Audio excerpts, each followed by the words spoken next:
Welcome to Accountants Law Pod, where accounting professionals and law firms converge.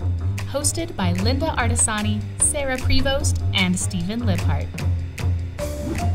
Welcome to the Accountants Law Pod. This week we're going to discuss, as a bookkeeper or an accountant, how can you grow as a human, grow your firm, grow and expand your horizons through working in maybe a group setting, group participation, maybe in a Facebook group. We're just going to kind of dial into those things and share some of the ones that we know are really fantastic. So I'm going to toss this over to Steve because I know he has a very probably kind of sub-famous group for a law firm, bookkeepers. And I think, Steve, you can fill us in on why you love that group. Well, thanks, Lynda. I think you're talking about the Bookkeepers Business Launch, BBL. Yes. Mm-hmm. Ben Robinson's group. It's great for people who want to explore and jump into bookkeeping.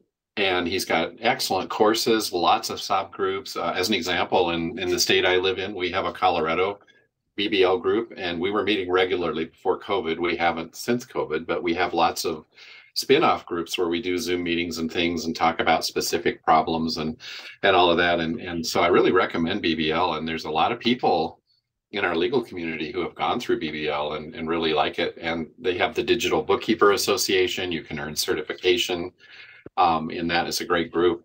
Also, I like to network through Alignable. If anybody has worked with Alignable, it's a great platform for local networking electronically through the internet.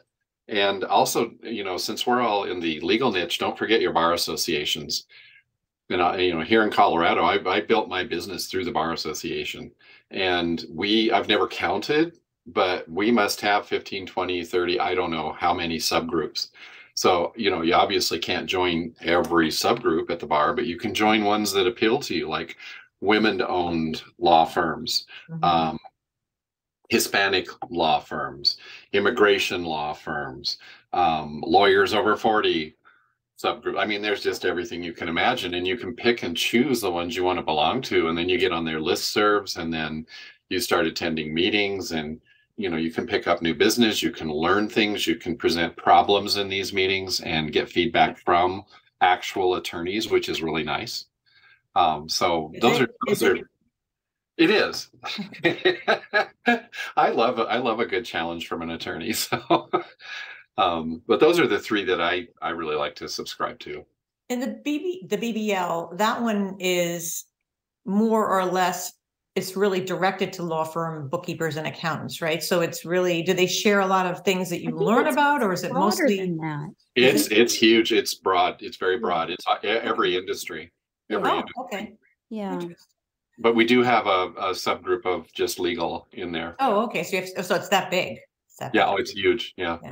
Mm-hmm. All right, Sarah, I know you better answer this question, right? What is your favorite Facebook group? None. I'm kidding. Well, thanks, Sarah. Well, obviously, I'm a co-host of one, so naturally, the Accountants Law Lab. But my start would be, yeah. Don't worry. I know you sharing the love, my friend. But the start, Lynda, our start, well, mine has always been Seth's group. Yes. Which is not a Facebook group. It's 97 and up. Yeah, but that's where they have its own, that's changed a few like times. The nerd thing or something. Yeah. But you pay to play. You get a lot more if you pay for it. Yeah. But that's where my heart of hearts have always been, just because it's where we met, Sarah. That's where we met. It's been my journey. It's the reason why I sit here today. He is a huge portion of that, like a big thing of that in my life. And an incredible human being. Yes. He's just amazing. Like, I don't care. Amazing. Yeah. I don't care what you have going on as a business owner. It could be anything, and you're in his group and you can reach you. He's reachable. He's not like the king and everything. Just people handle his stuff. He's one-on-one with you. Like, he's right on everything. And he's got a pretty large group, and he still provides this amazing value. Even if you think you know everything, you don't. If you haven't been in Seth's group, you have no clue what you don't know. You'd be amazed what you learn. And it's okay to there's times to agree and disagree. There's certain things that he likes where it's like, oh, I like it a little different, but it's always met with, and it's always agreed upon. Work what's what's going to work for you, what's going to get you excited, all of that stuff. So do what's right for you. I really what's his last name? Seth David. David. Okay. He's the chief nerd. He goes by Nerd Enterprises too. Yeah. He had a ton of content on on YouTube years ago. That was his thing that led into, I mean, amazing stuff that he shared and helped other people learn. And then he had his group, and this kind of where I came up with the idea of for us to do this same kind of an offshoot in the niching down to just legal stuff, which our group is more than legal. The Accountants Law Lab is definitely more than just the legal side of it. We talk about business. It's really what a legal bookkeeper or an accountant would want to be in, to know things about software, things about billing software and what works best with clients and all of that. But we talk about marketing your firm, and there's a lot more there than just trust accounting, which I think that was the thing I had to think about when we started to formulate the idea of this, was how are we going to work it through? And I'm talking about really more the paid group. The Facebook group is there. It's free. Anybody can join, and it's private. We're almost at 500 members, probably will be by the time this airs, which seems like a lot, but I had this other Facebook group prior to this that was QB Community Live. And that was kind of an open to everybody. And it was really about teaching QuickBooks to bookkeepers, to starting. So a much broader audience. And I can remember hitting 2,000 and how big a deal that was. And that climbed into the same, probably equal right now to us getting 500 that it was to turning 2,000. And it's just. Yeah, because it's so broad. Different. It was so broad. It was easier to pull people in. Like if you're going to say, I'm going to teach people how to be a bookkeeper, you are going to get a way larger audience than if you say, I'm going to teach people how to do legal bookkeeping. It's just niched down. But I really love it because it lets me and Sarah, it gives us an avenue. We were getting, before we had the group, because we had talked about making the group, and we were getting people, oh, we know you, the legal ladies, how do I do this? And how do I do that? And we were constantly getting messaged on how do you do this? And we're like, it was really like overwhelming when we're trying to work as well. So we figured, let's create something that gives us an avenue to be able to help a lot of people at once. And that's really how the paid group was born, but also the Facebook group goes along with it. So maybe you're not sure if you want to join, so you can jump into the Facebook group where we still share content, where they're monitoring questions. So it's not like, and I try to let the questions in the Facebook group be answered by members. I try not to jump in unless nobody's answered, because there's other groups too. Like I could name off a couple legal ones. There's legal ones too. Yeah, Great you group. like Veronica. Of course, I like Veronica. There's other ones too. There's also, just kind of jumping into the broader horizon, there are groups that I'm in that are maybe more aligned with maybe certain things, hobbies I'm interested in, or things like that. And I tend to find some people will touch on a health and wellness moment or something that draws me in. And I'm like, oh, that's kind of interesting, or I like that, and it helps the growth of it. But in the specific industry of accounting, there are so many out there, and we see the cross kind of connection of that through different podcasts, through different mediums, all of these things. There's like, app specific, like there's different apps that you could join their groups and then learn some more from on that. Well, Kajabi has a pretty phenomenal group. Yeah, that's another one. See what people are doing. So it's not so much the people that are trying to teach you how to use Kajabi, but it's an offshoot of people that are using it that have figured out like ways around things. I'll tag Teaira sometimes because, our assistant, because she does a lot of our stuff behind the scenes, and I'll see something that somebody does and I'll tag both of you. And I'm like, look what this person figured out how to do with a different software, but worked with Kajabi. And that's what I love about the app ones too, Lynda, to your point. It is really nice to be able to see somebody ask a question like, I never quite thought about it, or I've had that question.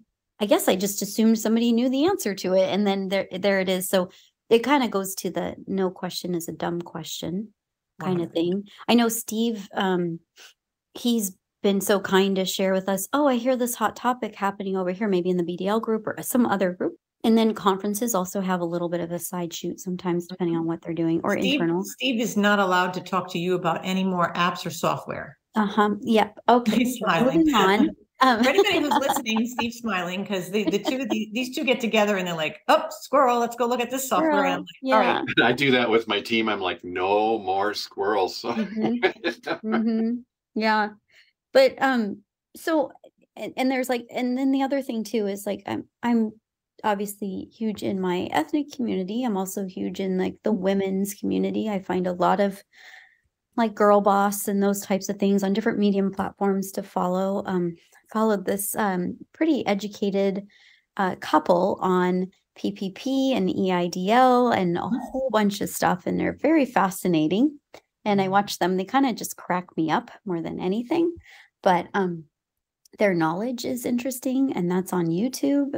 So the way to pull in and submerge yourself into a community is really driven by you as an individual. You have to want to seek this out. You have to want to do this, and you would have to want to allow yourself the time. Now, some people look at it in a negative way, like I don't have the time, but really it's a reminder to me that if I see that, am I allowing myself to grow?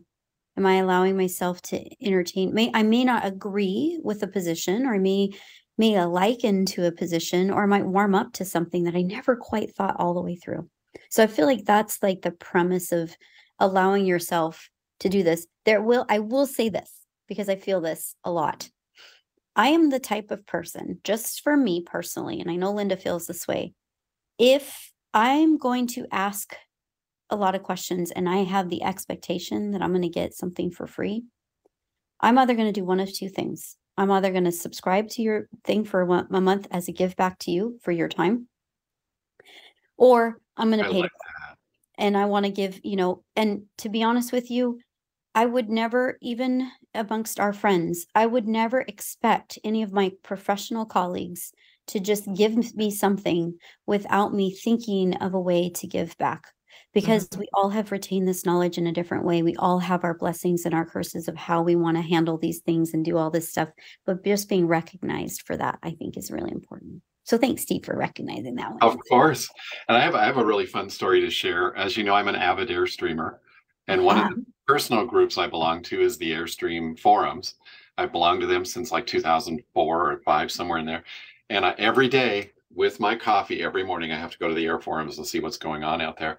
And lo and behold, a few years ago, I found two different attorneys in 2 different states that practice law out of their Airstreams. And so recently I went to San Antonio with a friend to a concert. And while we were there, we drove up to Austin. And my big mission in Austin was to find this guy in his Airstream. Never did find him. We went on a mission. We were out in the city. We had our maps going on our phone. We even found the place where his Airstream used to be. And we had pictures of the building from way back, 5-6 years ago. And then now, and I never did find him. But I never would have had that adventure had I not gotten into law firm accounting. I mean, there's a lot, I don't care a lot about Facebook as it is a company, but I have to say that when it comes to Facebook, like my daughter is in a group this is how unique it can be. Single moms with boys, because it's different than single moms with boys and girls or single moms with girls. And sometimes she just kind of snaps a picture and sends me like it'll be a GIF that somebody put on. And she sent me one the other day that was a picture of moms making lunch in September. And it was like this lady made like a little house with the pretzels, and it was really creative. And then the one for now, moms making lunch in May. And it was like totally like just chucked a bunch of bags of things in the lunch. But these are the things that you can get from Facebook, though. I mean, those are and then you can maybe get some connections. And if you have a knowledge and you're in a group, for example, if you were in our group and you're in the Law Lab Facebook group and you have knowledge, which is one of the things I love, and people give back. I think comes to mind, well, you did, Steve, but Karen Schwartz always answers questions in there. And as an admin, we're able to make them experts because we know them personally. We know they have the knowledge. And then that helps when somebody asks a question, if somebody's answering that way, then it has that people know that person was now dubbed an expert. There's also law firm bookkeepers and accountants. That's another one that's in our industry that's around that was before us and a lot bigger than ours. I think, I don't know how many does Amanda have in that group? It's like 2,500. She's got a very large group, but it's been What a around great for a group while. going on in Yeah, there. so Has anybody ever seen Amanda's recording that she did? Go to YouTube and look at her recording that she did at Clio, maybe. Oh, yes, I have seen that. It's 3 really or 4 years ago. It's really very good. impactful. Mhm. Very well done. And Mhm. yeah, she's an excellent speaker too, because I actually watched that yeah. because her cadence and her presence on stage was impactful. So Mhm. I was like, wow, I need to be more like slow things down and be more deliberate, because she was really deliberate, which I really appreciated in that topic. When you're up on stage speaking to a bunch of accountants, you know, you want to have that cadence. And Well, she also, I really poise. admire and appreciate that she is all like, she's, you know, in being in the accounting salon and the innovation portion of it and asking the Mhm. questions. I mean, maybe she knows the answers, but maybe it's just an insightful conversation. It just provokes more thought process, and it's really nice to. Which the salon is another group. It's an invite-in only group, but that's another group that you get with some really high I'm up level so people, honored. serious, and Yeah. you learn a lot from. And you I went to do. Appy Camp last year, and Appy Camp was Oh, another one that you like fantastic. were just amazed at what you learned, and you were probably socializing with a lot of the same people. And like you said, you can also get this. In fact, somebody reached out to me recently, actually one of our members of our group, and said, I'm thinking of going to Scaling New Heights, but I've never been to a conference. Do you think it will benefit me? What I'm really looking for is not the education, but the meeting of the people, meeting people that are like-minded so I can collaborate. And I'm like, absolutely, that is a great reason to go. And told her that she should go, but then also said, make sure you let us know that you're going, because then you can meet up with me and Sarah in person, because we're going. So yeah. Yeah. So I think that's, you know, that's a good thing. Yeah, I feel it's probably the same of all of us. Like, it's a gratitude space to be in, because we've met through our, like, thankfully we've met Steve through our own group. I probably would have tripped over you at some point and fell in love with you no matter what, Steve. But the fact that the fact that we get to meet and get to see each other on a regular cadence is awesome, especially the people in the group. I mean, we have some really amazing people in that group, but We do. also Lynda and I would have never actually probably crossed paths per se. Like, we've been in a conference together, didn't know it, been in the same room, didn't know it. But we probably wouldn't have never crossed paths had we not had the wonderful moment to be in the space. And, you know, and Seth, obviously, he always encourages people. Like, what we do is just cross connect, support each other. And Lynda had a moment, and it was just so grateful to be a part of that experience for her. And I think Seth feels like he's our daddy in this, because he's like, I put you two together. I always refer to him as my older brother, a brother I never had, because he just has always been that. But he's very proud, and he's proud that we've spun off a separate group, and it's kind of similar to what he does in a different way. But I think he's really proud of that we've, you know, gone off onto this realm, and we have this group going. And speaking of too, the other person I forgot about is Richard Roca has an amazing group. He has a big group, right? And a spinoff. The reason why it caught my mind too is Richard is an amazing person, but also, you know, Tanya has done some. Tanya Schulte, she has a group for contractors, and then there was Megan had one for nonprofits. And there's a lot of groups out there. I mean, there's so many when you start to look, if that's, you know, that's what you're looking for. Especially, like, I remember sending a lot of people to the nonprofit when a question would come up in QB Community Live about nonprofits. I would go in and say, you should really consider going in this group, because it's specialized, like law firm accounting, right? It's specialized to that industry where you have to write grants, and there's a lot more there in that industry that you really need to know. Or like e-commerce, Donna Reed has one for e-commerce, doesn't she? Or somebody does she? You know who has an amazing newsletter that I love reading is and Amanda is Amanda Aguilar, because we forgot to say her last name. Yes, we did forget. Amanda Aguilar, law firm bookkeepers and accountants. Oh my God. Why is this? But there's so many great groups out there. I'm really, you know, the whole thing is finding your tribe. Ledger Gurus. Finding your tribe. Yeah. Who is your tribe? I mean, you know, we get really lonely out here in the bookkeeping and accounting world, working from our home offices and you know, remote locations and stuff. And when you have your tribe, they understand. You know, I think about ranchers when you say that. The person who wants to go meet people like her, you know. Mm-hmm. I mean, so a few weeks ago, Sarah and I recorded the podcast from a little vintage Airstream in a hotel in downtown Denver. And I've been mentioning it to friends. And so a friend yesterday was at that hotel, and I don't know if I can get it up here on the screen or not, but she sent me a picture of the Airstream. She was there. Oh, awesome. You know, and I love so, it. you know, it's all finding your tribe and your passion and what speaks to you, like Seth speaks to you guys. And, you know, the Law Lab totally speaks to me. To me, that's one of my tribes. I love everybody in that group. I just look forward to every Friday when we meet and we share our challenges and problems and we fix them. And, you know, it's a safe space, and the newbies can come in and they're like, whoa, what is this?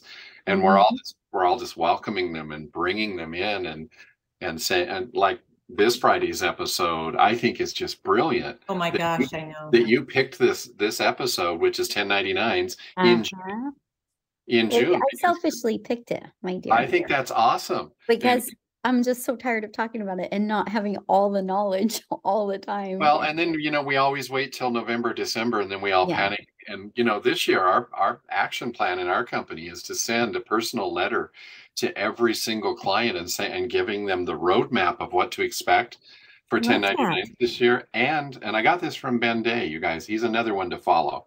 Man, is he amazing.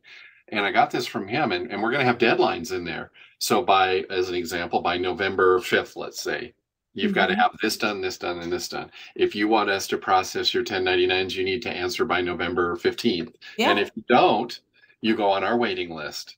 You know, I love that. I love that. And, you know, if you're listening to this outside of when next week's meeting happens with the Law Lab, we record all our meetings. So if you do end up becoming a member of the lab, you get access to all of that. So we record them, they're all saved. And I know it's one of our members, which is a first for us, besides you, Steve, obviously. Oh, actually, it was not a first, because you were the first, but he's kind of new and he offered to do this. He's I think that's great person, and he's looking forward to it. We hopped on a meeting with him today, and he was like, he can't wait to do it. So I think it's great too. He's a great guy. And I love that he's brand new and offered to do it and tackle a topic that is I told him when I saw him, I said, 1099s and lawyers hurt my head. He started laughing and he said, yeah, I totally understand that. And then we started talking about a few things that I told him will probably come up, because 1099s, I think we've dragged Sarah into that. I don't know how many times we've got, how many versions of that in the Law Lab. It's just a hot topic. It keeps getting requested, like Cleo. You know, I was going to say too, the person Ledger Gurus, Brittany Brown. Yes, Brittany Brown. Yes. I love her very much. I'm so glad you even know her too, Steve. And she has a great newsletter, and I love to look at it because it covers a wide variety sometimes of topics or current day. It's just fun to read, but it's nice to know, even I might not be in that niche. It's just nice to know what colleagues are doing, speakers I've met in other places that I've enjoyed. So I think what we're saying is, in wrapping this whole thing up, is like, it's perfectly fine to re-identify where you want to be. It may not be a specific niche exactly, but it might be a broad, like you said, tribe, which makes me think of a ranch sometimes. Like, I'm lonely on my ranch. I can't imagine what ranchers did back in the day. You know, a long time ago, Intuit Community Forum was where I really got my legs with Intuit, knowing who I was, because I answered 28,000 questions on the Intuit Community Forum over like 10 years. Wow. And I used to do it at night. I would sit there. Well, I did it because I was competing. I was competing with Hector and Michelle Long and a couple of other people. And I just did it, and I would go up, but I learned so much there. And it's pretty much all Facebook if you want to learn that stuff, or a paid group. And like Seth's group, I mean, obviously everything that you need to know is in there, but the same thing, you learn, and finding your tribe, finding your people, however you want to frame it, it's totally doable, because you'll learn. Even if you're not asking any questions, just reading the questions and reading the answers is going to really enhance your knowledge base. And I think that's the biggest reason why you want to go. And if you absolutely participate, which is a word I had trouble saying earlier, participate in the group. And I think a lot of times people kind of hang back and they don't. But I'll tell you, you start to add your 2 cents in, and even if it's, we always say, well, sometimes they'll send me private messages and say, can I ask this in the group, or is it too low level? And I say, no question is too low level, because you might not know the answer, and 5 other people or 15 other people might not know the answer. And I'd rather have it out in the group. And you can, in our group, you can post anonymously. So I'll know who wrote the question. Sarah will know. Anybody who's an admin will know. But it's okay to post anonymously. So that opens up the door to be able to actually ask a question that you may be afraid to ask and don't want to look dumb. You know, nobody wants to feel that way. And if anybody ever answered in a way that made someone not feel good, they would be removed from the group. So, you know, well, how many times in that Law Lab group have you seen somebody sitting back and they're chomping at the bit because, you know, we've started talking about something that they've just experienced, and they're like, oh my God, and they jump in, and then other people have their big ahas, and it's just, it feeds on itself. It's awesome. It's just awesome. Well, this was a really good session, everybody. I think this was really a good topic. So if you enjoyed this, please subscribe to the podcast and also our YouTube channel. We'd love some social love there. Just search Accountants Law Pod or follow the links that are in the show notes here. If you have any questions or topic requests or guest suggestions, you can email us at info@accountantslawpod.com or send us a message through our website, www.accountantslawpod.com. And if you want to join us in the Accountants Law Lab, you can visit our website at www.accountantslawlab.com. So it's hard to say all these law things, but it's there. And you can get that also in the show notes just to sign up. And if you want to follow along with Steve's Airstream adventures, just make sure you sign up with the Law Pod updates, and you'll kind of follow where he is, because even though he looks like he's in his office, he's probably not. So you can also follow us on Instagram as well. So until next week, everybody. Thank you. Bye. Thank you.